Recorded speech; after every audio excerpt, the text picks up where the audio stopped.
So the app just stopped working after 10 minutes of recording, so this is my second part of the final presentation. Let's continue.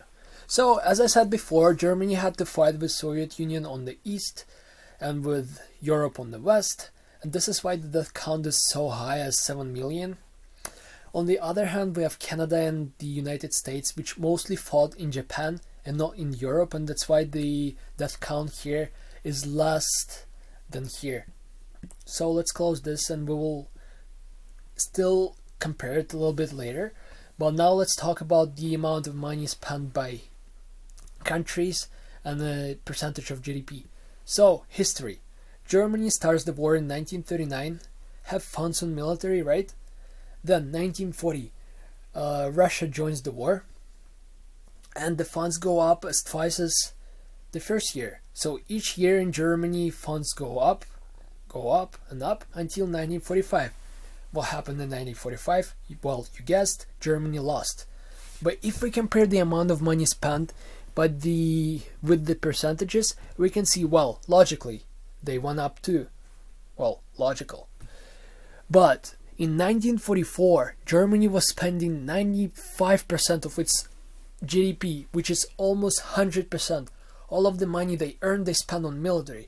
And I feel like it's all because of the pressure from other countries. It's in the middle of the war against everyone, right? The pressure goes up. They have to spend more money on military.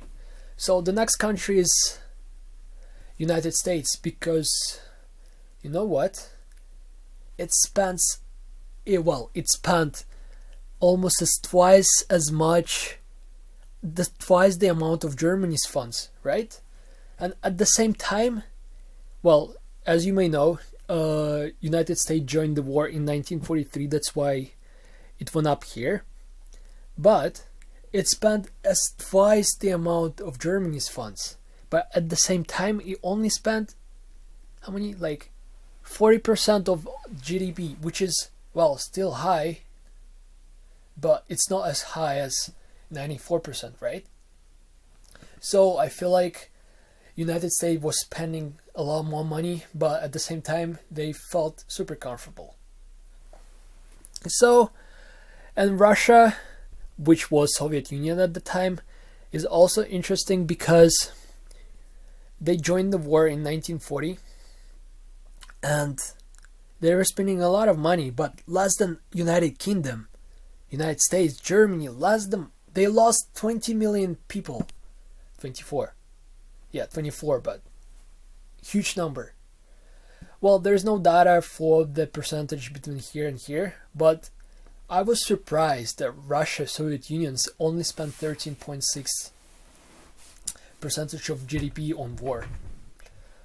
So let's talk about World War One, and I will enlarge this chart here. We only have 3 countries because Canada and the United States didn't really participate in this war as well. Germany starts the war, spends pretty much 50% of GDP. United Kingdom 40%, a lot. But Russia is a little bit different. It's all because, well, it spends a lot of money, right? Almost 100% here, almost 100% here. But then it goes to here. 1919, the war is done. Look at Germany. It's less than 0%. UK. 3%. Russia, 190%. Why? The war is done. Why do you have to spend so much money on this? It's all because Russia fought Russia at the time. In 1917, the civil war in Russia started, and Russia started spending a lot of money. And this is pretty much for my presentation. I used 3 bar charts and 1 map chart to compare the amount of money with the percentage of GDP during the wars, especially the World War II and World War I. So, thank you so much. And here's my reference, and the link will be on the last slide. So, Thank you, and here's my reference. Bye. Thank you.